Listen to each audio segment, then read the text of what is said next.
Your personal information is being sold online right now, not by hackers, but by data brokers, companies you've never heard of that collect your personal information and sell it. There are hundreds of these sites gathering your phone number, home address, your relatives' information, even your browsing activity, and once your data is out there, it spreads fast. That's why scam calls know your name. It's how strangers can look you up in seconds. And trying to remove your data yourself can take hours per site, with no guarantee it stays gone. Aura does it for you. They automatically find your information and send removal requests to over 200 data broker sites, then keep monitoring to make sure it stays gone, because your data can be relisted at any time. With Aura, you can even see where and when your data was found and removed. The longer your data stays out there, the more it spreads. Try Aura for free at aura.com/hidden. That's aura.com/hidden to try Aura for free. You're listening to the Archaeology Podcast Network.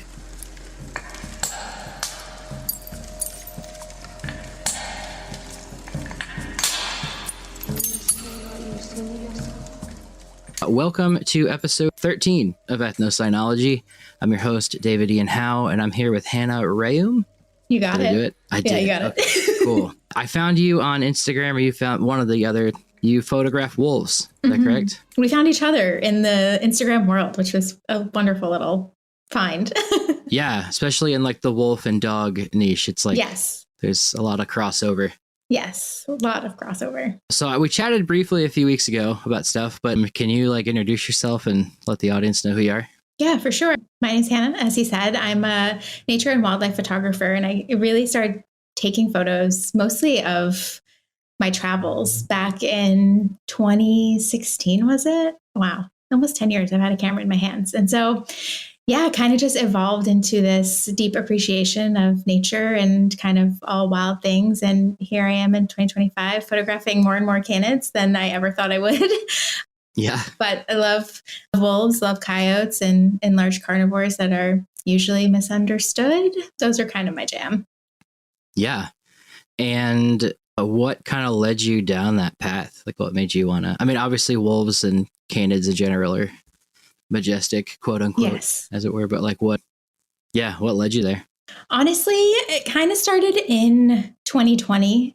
I came from, like I said, like a travel background, mostly in photography. And then when the world shut down, I couldn't travel anymore. And then I had like arguably nothing to take photos of in my mind at that time, right? And so as I turned more to the outdoor space and just kind of grew this deeper appreciation for nature, it's really when I started paying attention to kind of like the inner workings of ecosystems and how the animals help make these wild spaces thrive as well.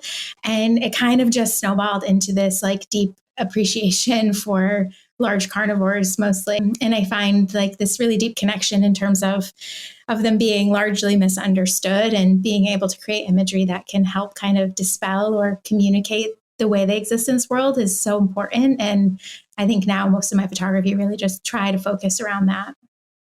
Yeah. Awesome. And this is a, safe space. Like I'm not going to judge in any which way of how you answer this. I'm always curious.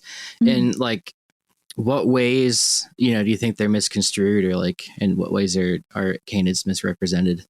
Yeah, I think largely when we're talking wolves, as I'll kind of like, I'll stick to wolves mostly. I think it really dates back to kind of when North America was colonized largely. I think we had indigenous populations here on this continent largely coexisting for the most part with wolves.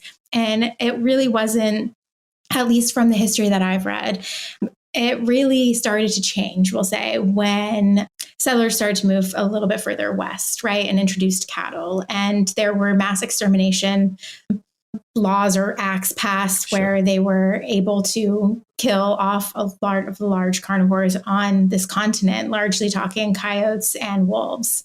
And so through this kind of like mentality of extermination in a way, it's kind of perpetuated this, I don't want to say misunderstanding of wolves, but it really truly almost is a misunderstanding where we don't look beyond kind of face value, right? We're presented with information of wolf killed a cow. And we run with that information largely as a society, I think. We don't ever do deeper digging. Again, I'm generalizing here, right? So I think when we have this history of strongly disliking wolves and coyotes and grizzly bears, it's perpetuated in many ways in society, whether that's like through mainstream media or just through conversations you're having with individuals, things like that. And so I think like my photography really does try to communicate a deeper understanding of them, like I said, in many ways. And it's an interesting thing to observe as a photographer who really, really does care and loves to see these animals on the landscape, but also have a deep understanding of the complexities seeing those large carnivores on the landscape come with, right? So, yeah. Okay. And sorry to just like rapid fire question at you, but no, that's all good. I guess I'll start early. Were you into photography as a kid? Yeah. My mom always had a camera. And to be honest, she was always mostly pointing it at me or like flowers or like small insects. And so I always kind of saw her with a camera. And I took a black and white photography class in high school, did the whole thing, and kind of grew apart from it. And I didn't really pick up a camera until after college, when I was in this place of, I don't know, looking for something more, right? Like I went through life, like high school, then you go to college, then you get a job. And I just felt like I never had time to figure out what it was truly that I wanted to, right? I grew up as this young girl who, I'm from Maine originally, and I would go up to camp on the weekends and we'd call it hoppy toting. I would go like lift stumps and rocks and find toads and like observe them and like small salamanders and just kind of like, I'd be that little girl, or I'd be in the bush making chickadee noises. I also had like 7 birds, a turtle, a hamster, 3 mice, hermit crabs, like all at once. And so I was always somebody that was always kind of with these things, right? And then growing up, I kind of dipped my toe into photography. And then as an adult, like I said, I was doing the thing. I was going to college and I was getting a job. And so it was very much this like long and winding road that kind of led me to where I am today, I feel. But it's like all those little breadcrumbs along the way that kind of brought me here, brought me to be able to tell stories behind a camera or through using a camera. Yeah. I think most every biologist or zooarchaeologist I've talked to, or just, wildlife adjacent person, always, collected salamanders or did some kind of, had a terrarium in their house or something. Yeah. And I'm still to this day. I went out yesterday to photograph some great horned owls, got a little snubbed, but I did find an owl pellet. And I'm still that person that's like on the side of the road, like kind of using sticks or gloves to kind of dissect the owl pellet. I just find it so fascinating. It was some sort of like, I have the skull. It's being like soaked and cleaned right now. Oh my gosh. Nice. But it's pretty awesome. Yeah. I think it was some sort of like rodent, probably a vole.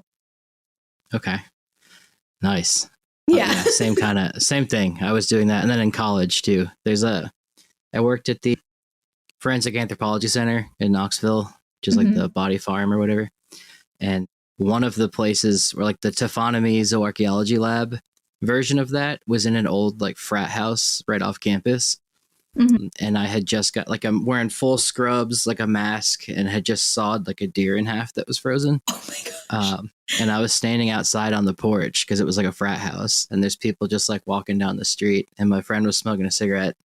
I was just standing there, and we're just looks like we just murdered people like inside the house. Oh my gosh.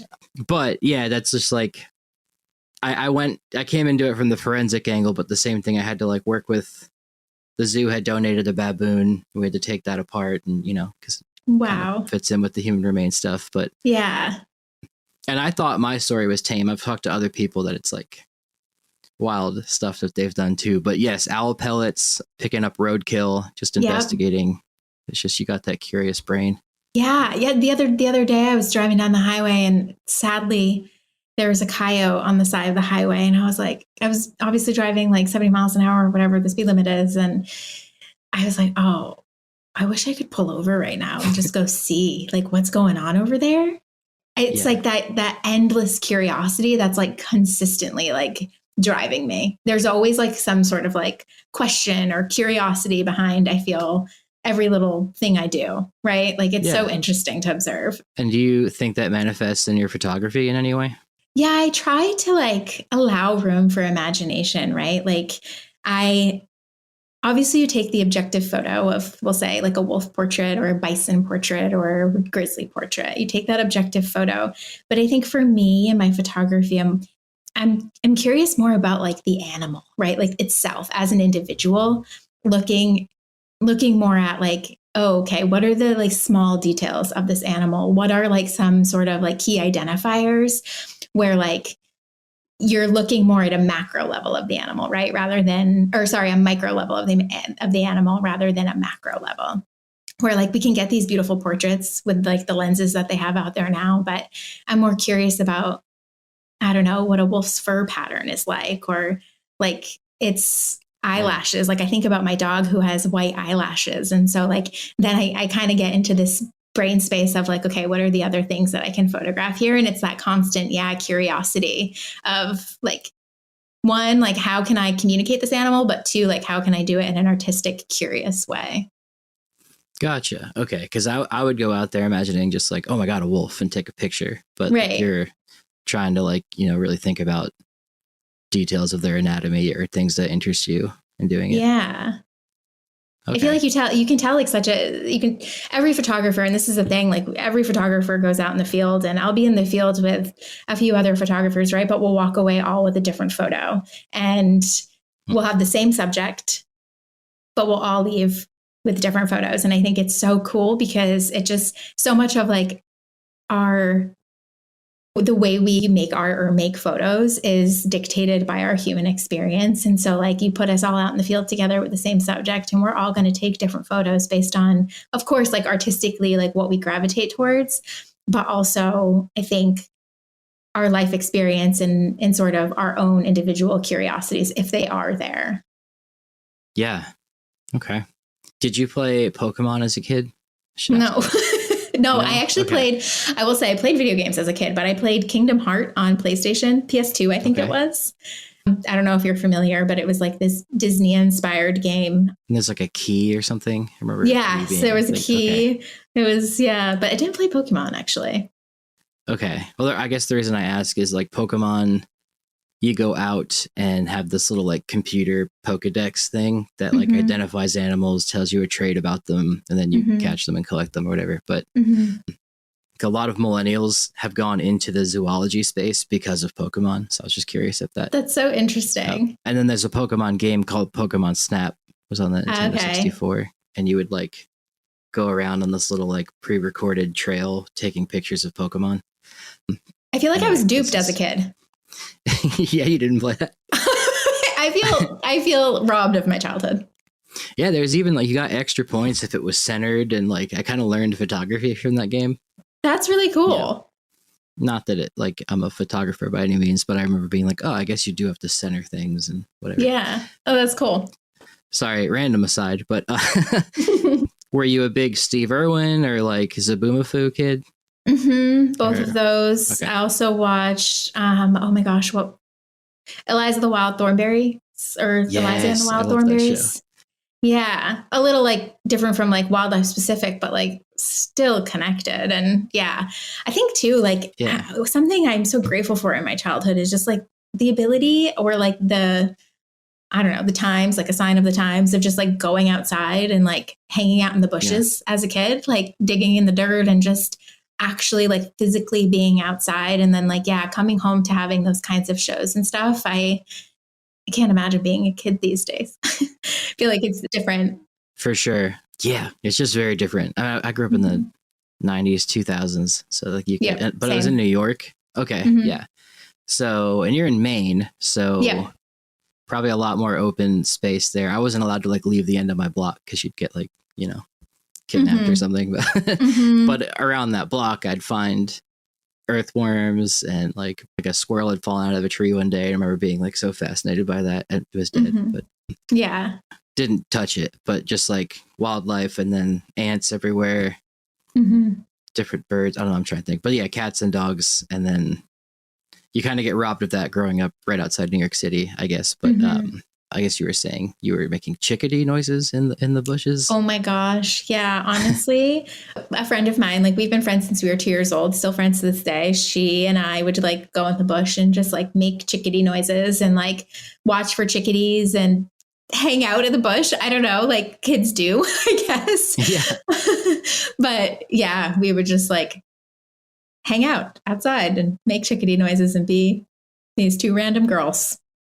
Yeah. Oh, that's awesome. I guess as you do. And also to your point though, like about the urban wildlife side of things, like it might not seem like in cities or like in more urban landscapes that you have wildlife, but like you have the birds and you have the squirrels and you have like the earthworms and like there are, and the ants and the bees and the flies. Like there are so many like small ecological interworkings of all these animals that still make the world go round, even when they're in these inner cities. And I think it's so cool. And cities can be so overlooked in terms of like their critters, I guess, like to all encompass like insects in that as well. Yeah. And I think like that's something that inspired me over the last couple of years is I live in a pretty suburban area right now. And I felt this like need to always be traveling in order to like, whether it's like to have new experiences or photograph wildlife in general. And so one day just like, I was like, I'm going to take my camera with me on this like neighborhood walk. And I ended up discovering like so many little things over the course of time, because I continued to do that I otherwise wouldn't have ever paid attention to. And it actually led to creating an entirely new photography series that I work towards every year called Neighborhood Nature, where I just like, I document my neighborhood's nature. And last year kind of culminated with a photo of a coyote that I tracked for over 6 months. And I just, there's so much, I don't know, like there's so much like just right in your backyard, right? Whether you are in a city, I get there's also like limitations in that aspect of like carrying photography gear with you in certain places or whatever that might be. But even just like paying attention to those tiny inner workings, I don't know, it brings me so much joy. Yeah, no, I think that's important. And I do hope kids these days like are able to do that. And, you know, to a certain extent, I think in the suburbs still I see kids like outside playing and whatnot. But yeah, in the city, there's squirrels, there's pigeons, there's obviously Pizza Rat. Yeah. But where my parents live here in Nashville, that's where I'm recording from their closet right now, actually. They have like foxes that will run around the neighborhood at night and coyotes that I can hear. Cool. I do like that. Yeah. So where was I going to go with that? Yeah. You said you had tracked a coyote in your neighborhood for a photography series. What was that like? Or how'd you track it?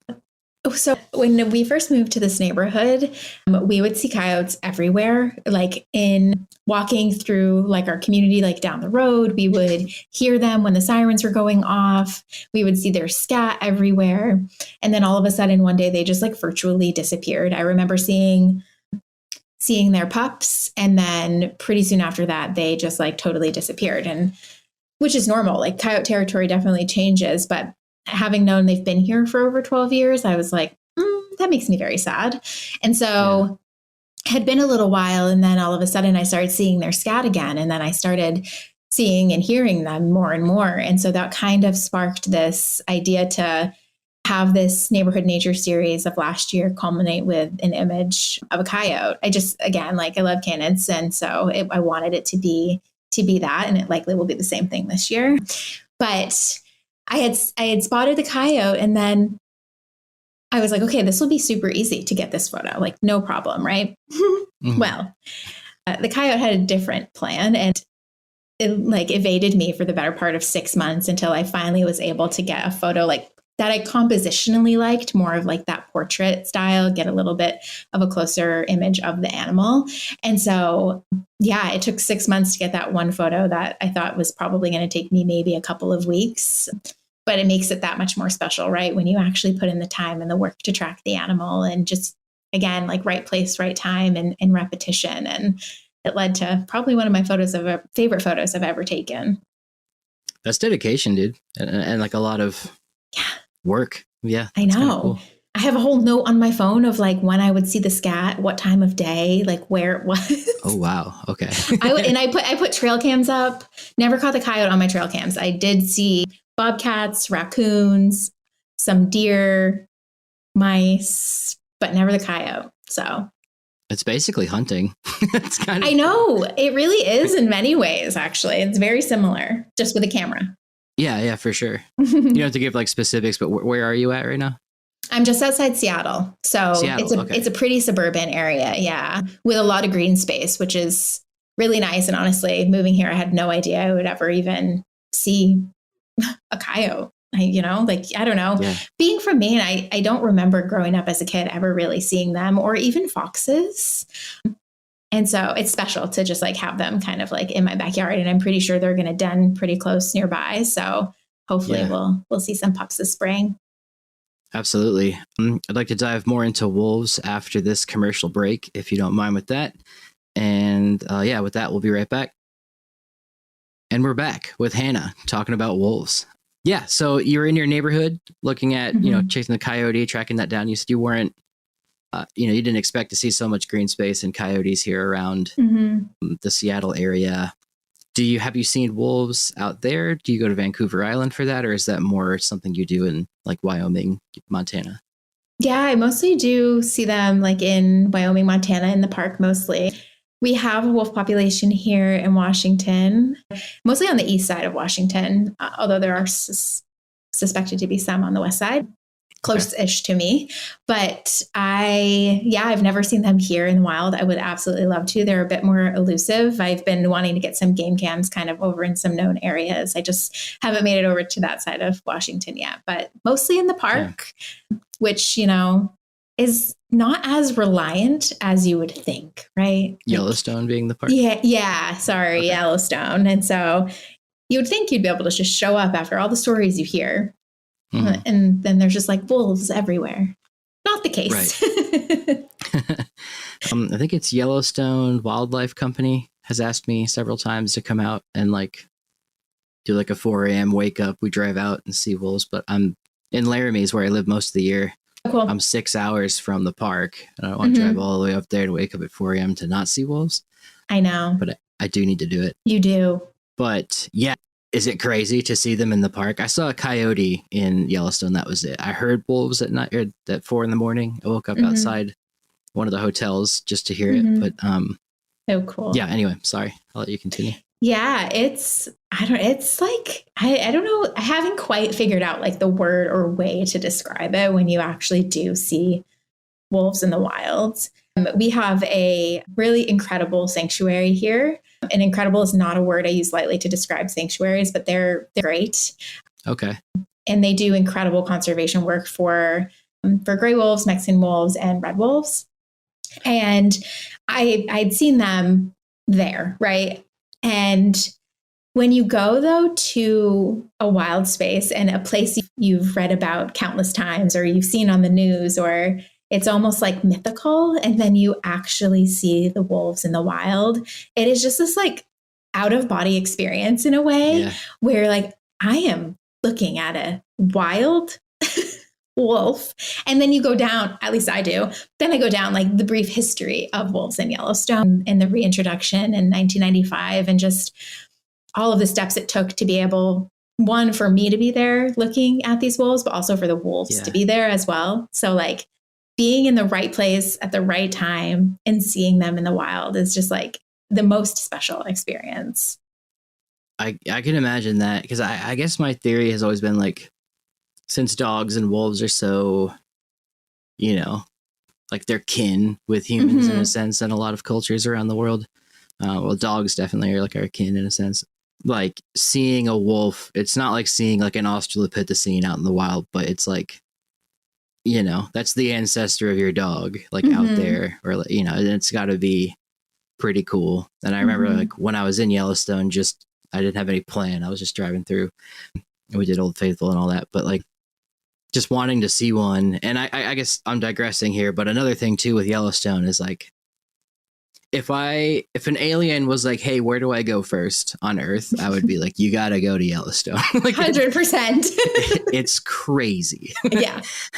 So yeah, I don't know. Can you speak to any of that? Like, yeah, I mean, again, Yellowstone is like 2.2 million acres of just like wild preserved space with like some of the most diverse landscapes. Like it's a super volcano, right? So the fact that even exists alone is absolutely bonkers to me. And then you have geysers and you have springs, and then you have this abundant wildlife that is like stewarded in some of the best ways for the general public to be able to see. It's so cool. And as you're driving through the park, like, I don't know, I have such like good memories of just, even when I don't see a wolf or I don't see an animal, just like driving through the park, there's really something about it there that's just, yeah, to your point, if an alien landed, I would tell them, go to Yellowstone. Like, this is the place in America that you need to go. It's just, it's hard. It's almost like intangible, right? The feeling, but when you're there, you feel it. You feel. Yeah. Yeah, it's hard. It's so hard to explain. I'm not trying to be so existential right now, but no, I get it. Yeah, it's a special place. And I think too, like when you're in a place that's special and with so much history, and then you see those apex predators and you're like, this is their domain. This is their home. This is not my home. I am a guest here. This is theirs. And that's something special. Yeah. I remember driving through I think it's the Buffalo Ranch, the Buffalo Reserve, whatever it's called. Yeah. It's like the northern part of the park. And seeing in the distance what I thought was rocks, but it was just like a gigantic herd of bison. Just like what? And I was like, that is so cool. And then like the grizzlies outside the park were just walking around town. And anyway, digressing. But what's like a favorite story or favorite interaction you've had, like seeing like a wolf kind of thing? And I guess another question too, if you want to set it up this way, how's that work? Like, how do you start your day and go find wolves?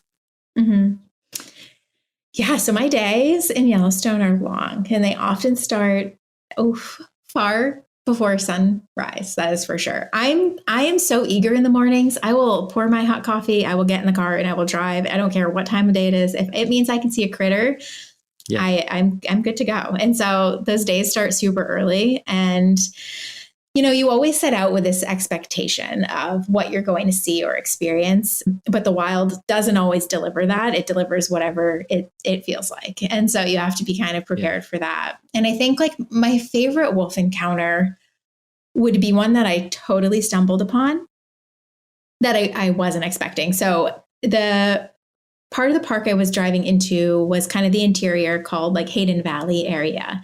And it's where a wolf pack called the Wapiti Lake Wolf Pack has its territory. And they often like cross the road back and forth. It's pretty common. But the day that I went in particular, it was completely fogged in. So this area is also known for its fog. And I was like, oh, this is a bummer. We're not going to see absolutely anything. So we're driving through the park, fog. Like you can't see like anything at all in front of you. So we're driving along. I'm driving super slow because I'm like optimist. I'm going to be lucky. I'm going to see something.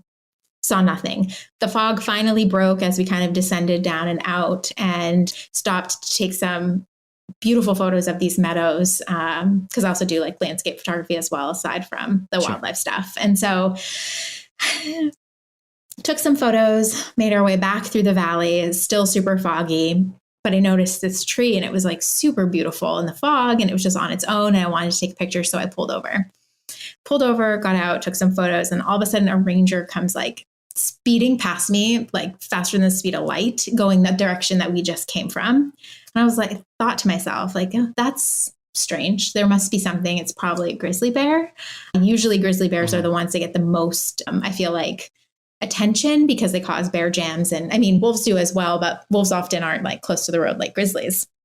So I wrote it off as a grizzly bear. Not that I would still go to photograph it, but again, not ideal photography conditions. So I made my way to like Grand Canyon of the Yellowstone area, which was opposite direction of where I had just come from, where the ranger was headed. And so waited for the fog to burn off. Fog eventually burned off, and we were like, all right, let's go and just like see what we can see. I wanted to show my friend that I was traveling with this really beautiful overlook of, I think it's called Snake River Overlook. I was like, let's go check it out. And then we'll head back towards Gardner to grab some food. Well, you turn this one bend and then it turns into a straightaway. And I just see cars lining the road, lining for as far as my eye can see. I join all of these cars and end up pulling over, and I get out, kind of put my camera on what they're all looking at on the opposite side of the road of where like the Wapiti Den usually is. And I took a photo and I was like, oh, a grizzly bear. And I was like, okay, let me take one more photo. And then I zoomed in on the photo after I had taken it and I was like, oh, wow, that's a wolf. And the wolf was probably, I want to say like a mile away from where I was standing. And so kind of hung out there for a little while. And then suddenly you see something on the opposite side of the road moving. And I'm like, what's that? My curiosity gets going. I turn around, kind of like go on the opposite side of the road to check it out, put my camera up, and far in the distance, I can see a wolf headed my direction, a black wolf. And it's like zigzagging through all of the sage and, you know, walking like my dog walks. And it's interesting to see the behavior. And so it's approaching. And finally it crosses the road. And I probably was 150 yards, maybe 200 yards from this wolf, because this wolf pack consistently crosses the road to get to other parts of their territory. So crossing the road is pretty normal for them. So they have very minimal, I'd say, like hesitations around it. Most wolves you'd find in the park typically are a bit more hesitant than this one, like proudly crossed the road, gorgeous striking coat, paused for maybe 10 seconds. And I was able to snap a photo of it, and then it continued up and then down into the valley where the rest of the wolves were. And then shortly after, another wolf followed. This was pretty much an all white wolf, and believe it was we'll call it alpha female. I know that terminology is kind of debated, but alpha female of this pack. And have chatted with a friend of mine who is like a Yellowstone wolf historian and studies these wolves pretty closely, knows them well, and manages the Yellowstone wolf family tree. And after chatting through him, we kind of came to the conclusion that it might have been the alpha female of that pack. So just really interesting. And like to get that close to these, again, wild wolves is not something I take lightly. It is like quite the privilege. Yeah, for sure. And then like on top of that, to get that moment, I guess you have to then account for your like ISO and your shutter speed and like the aperture at the same time. And that stresses me out just thinking about it. It makes me sweat thinking about it, because it's like you have a window of maybe 15 seconds, right, to take a photo. And luckily I had been out there waiting probably for an hour by the time the first black wolf crossed the road.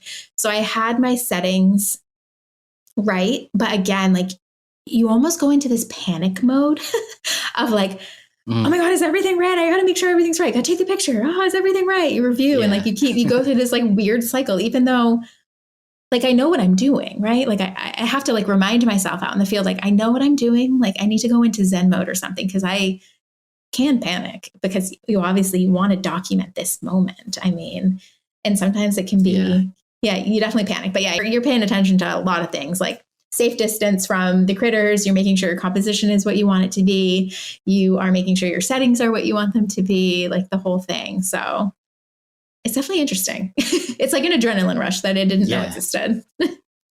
I bet. Yeah, that props to you, because anybody that's out there that does wildlife photography, I don't think a lot of people realize how much goes like into that. It's almost like a sniper. Like you gotta calculate and not the wind, but I mean, sometimes if you're on a tripod and it's windy, you have to make sure your lens isn't wiggling, because then you get out of focus images. Like it's really like there's a lot more that goes into it, I think, than like what you kind of would like the general public would really like think about. And I think that's why I like it even more. It's like it's really hard and I like a challenge. Yeah.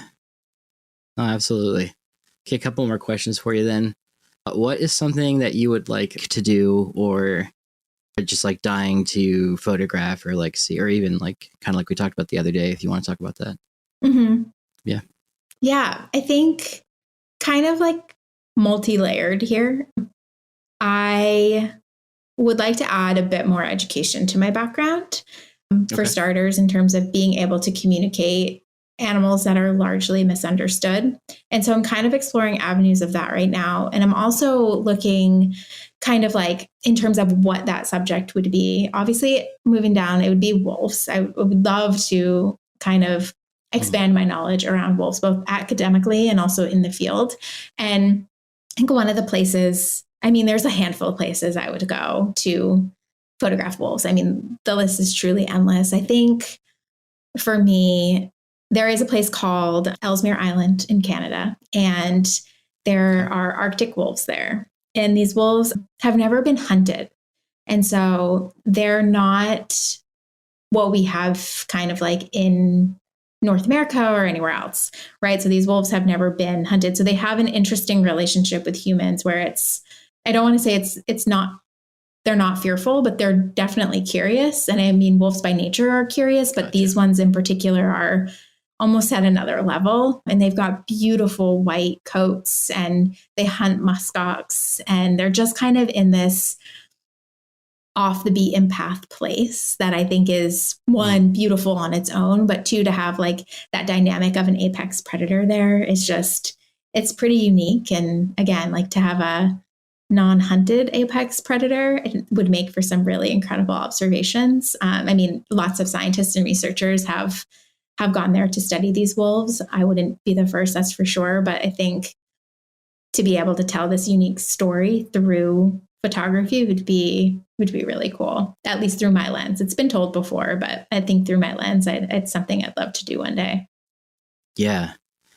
And that's something where my imposter syndrome comes in, where it's like, I can sit here and talk all day about when people ask me, like, you know, how did dogs come about, or like the history of dogs. And like, I can talk with like surety from like books that I've read about wolf behavior and like how they would have been in the past, but also a lot of, I've never seen one up close myself in the wild. I've seen one at a zoo, unfortunately, but like the way wolves behave now, especially in a huge place like Yellowstone, because a lot of people don't realize Yellowstone's like has gas stations in it. You know, there's like a giant highway that goes through it. Like, it's not there's hotels.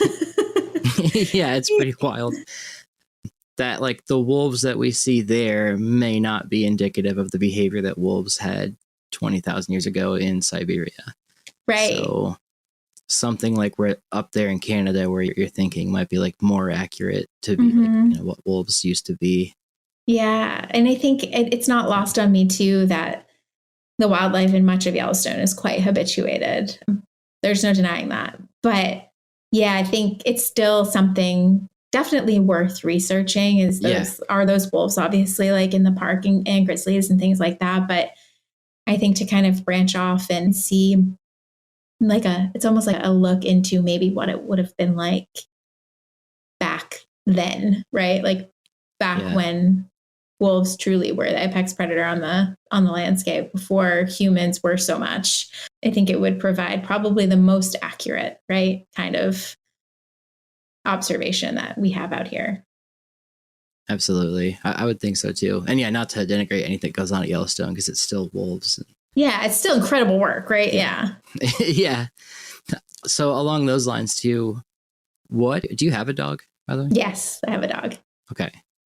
And you can take a second to think about this, but I guess I'll ask you this. What do dogs mean to you? And then what do wolves mean to you? Those can be the same answer if they need to be. Wow. Okay. It's tough because they're so similar in many ways, right? But they do hold such distinct meanings, I think, separately for me. And so I will say for dogs, like I think about my dog, he's an Alaskan Malamute. His name is Rupert. Nice. I love him so much. He just represents a level of like unconditional love that I did not know existed in this world. That's it. Like I look at him and I just like see unconditional love going both ways, and to have that bond with an animal is so cool. And for my love of wolves, like it's even cooler to kind of like share that with its like non-wild cousin, right? In a way.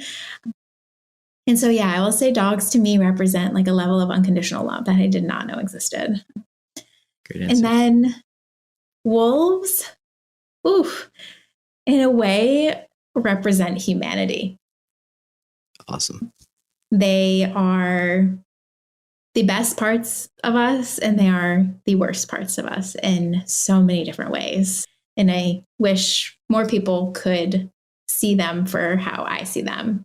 But again, this is why I make photos and do research and try and make them a little less misunderstood. Yeah. And by like best parts and worst parts of us, you mean like the way they hunt, or just like the wolf stuff brings out politics in people or something?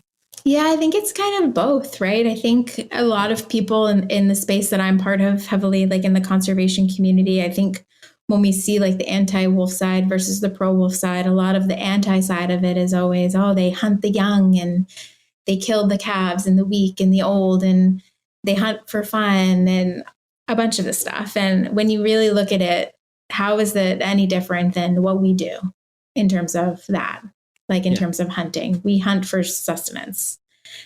And so, and I think about it too, as like the best parts of us, as they're sentient, the way they care for their young, they live in family units, they cooperatively hunt many things. And when you kind of look at it this like theoretical way, we're very similar in many ways. And like the best parts of us and the worst parts of us can be kind of exemplified in wolves if we kind of take that theoretical approach. Yeah. Those are excellent answers, Hannah. I appreciate that. Thank you. Yeah. I could talk to you literally for hours. I'm sure you have plenty more stories, but I do got to wrap up. Yeah, that was great. Where can people find you? And do you sell, your photographs or photography anywhere, or, just social media? Yeah, you can find me on Instagram. My name is Hannah Rheaume. Do you want me to spell my last name? That'd be great. Okay. So my Instagram name is Hannah Rheaume. It's HANNAHRHEAUME. And then my website is hannahscamera.com. And I don't sell prints right now, but I will be soon. So I'm very excited about that. But yeah, and I share some stories from the road on my website as well. So awesome.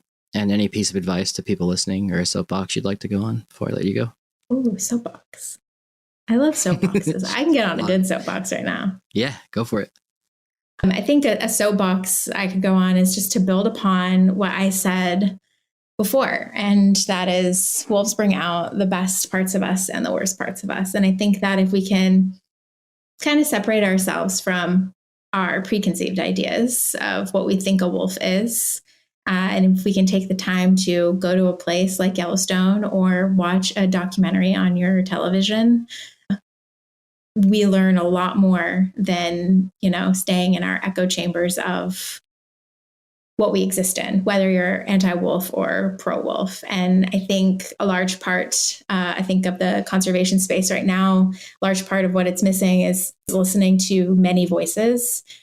I see it to our detriment of a movement if we're trying to help these wolves to disregard what a rancher has to say or a rancher's opinion. I think it's to the detriment of wolves themselves. And I think if we can be a little bit more inclusive in our conservation conversations and include other individuals that we might not see eye to eye with, but perhaps we could grab a meal with them and try and understand where they're coming from, I think we will all be a lot better for it. And the wolves will all be a lot better for it as well. Amazing. I love that answer. Thank you. Thank you. I really appreciate it. Thanks for having me on. Yeah, of course. Like literally anytime. Like I'm happy to have you. I could do the other show or this show. But yeah, I could ask you a million questions. So yeah, thanks. And then for people listening, don't forget to rate and review the podcast on Apple and Spotify. I think you can leave comments on Spotify now. And if you haven't listened to anything else on the Archaeology Podcast Network, you can go ahead and check them out too at ArchPodNet.com, or you can just subscribe here on YouTube. But yeah, thanks, Hannah. Appreciate it. Thanks so much. Yeah, thanks so much for having me. Yeah, thanks for coming. The Archaeology Podcast Network is 10 years old this year. Our executive producer is Ashley Airy, our social media coordinator is Matilda Siebrecht, and our chief editor is Rachel Roden. The Archaeology Podcast Network was co-founded by Chris Webster and Tristan Boyle in 2014 and is part of Culturo Media and DigTech LLC. This has been a presentation of the Archaeology Podcast Network. Visit us on the web for show notes and other podcasts at www.archpodnet.com. Contact us at chris@archaeologypodcastnetwork.com.